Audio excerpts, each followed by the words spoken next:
हाँ जी, अस्सलाम वालेकुम जी। जिन्हें भी जनाब अपने फॉलोअर सब्सक्राइबर लो जी, शार्ट वीडियो जी जना ये बनन लगी जी भाई साजिद संधू, जिला तहसील जनाब गुजरात और पिंड जनाब दा जे कोट मोइनुद्दीन। आज दी वीडियो जी जनाब टोटल जानवर दे 4 एक नंबर ते इस टाइम वैडी जे पहलन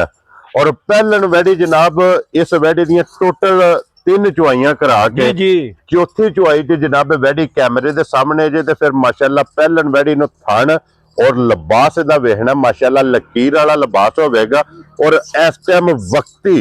हाजिर मौका जनाब वैडी कोले 18 लीटर बोला। 18 लीटर बोला पैसा ना जी होगा जी पानी नलके तू जाके भरना है। क्या बात है जनाब। इस वैडी कोले जनाब मौजूद जे बाकी वैडी दा हुसन नस्ल ਇਹਦੇ ਤੇ ਮੁਕੰਮਲ ਭਰਾਵਾਂ ਨੇ ਆਪ ਫੋਕਸ ਕਰ ਲੈਣਾ ਕਿ ਵੈਡੀ ਨੂੰ ਥਣ ਲੱਗਿਆ ਜੇ ਮੱਝਾਂ ਵਾਲਾ ਦੋਰਾ ਤੇ ਮੁੱਠ ਮਾਸ਼ਾਅੱਲਾ ਜਨਾਬ ਇਸ ਵੈਡੀ ਨੂੰ ਥਣ ਲੱਗਿਆ ਤੇ ਵੈਡੀ ਜਿਸ ਭਰਾ ਨੂੰ ਪਸੰਦ ਆਵੇ ਫੁੱਲ ਐਂਡ ਫਾਈਨਲ ਵੈਡੀ ਦੀ ਜਨਾਬ ਕੀਮਤ 6 ਲੱਖ ਤੇ 5000 ਦੇ ਜੀ ਜੀ ਕਿਉਂ ਜੀ ਭਾਈ ਸਾਜਦ ਜੀ ਜੀ ਇਹ ਜਨਾਬ ਵੈਡੀ ਦੇ ਸਕਣੀ ਹੈ ਅੱਗੇ ਲਿਓ ਜਨਾਬ ਹੁਣ ਝੋਟੀ ਜਿਹੜੀ ਹੈ ਨਾ ਨੰਬਰ ਜਿਹੜੀ ਹੈ 2 ਤੇ ਮਾਸ਼ਾਅੱਲਾ ਜਨਾਬ ਝੋਟੀ ਦੀ ਤਸੱਲੀ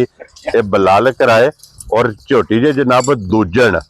इस झोटी भी जनाब तीसरा दिन जो सोए आ को बोला तो ज्यादा लेकिन 16 किलो की जनाब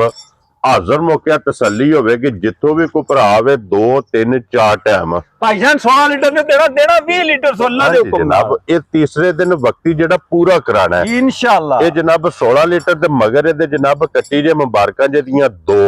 ये जनाब 16 लीटर बोला तीसरा दिन सोया वक्खी धुनी कोली थान लिबास और फिर थान वेखना जिस तरह थान इंज चुआ है जी जी मोटी गोल ते पोली एदी जनाब चुआई होगी ते संधू साहब दी ग्रेट झोटी किसी भरा नु पसंद आवे किन्ने दी दे सकदे भाई जान झोटी बहुतिया पैसा दी 6 लाख 7 लाख ते 70 हजार दी देनी है जा राजी हां तेरे तो 7 लाख ते 70,000 रुपये दी जनाब झोटी जिस भरा नु पसंद आवे ना ये झोटी दे सकनी है आए बंदे दी कदर प्यार मोहब्बत इंशाअल्लाह जरूर होगा।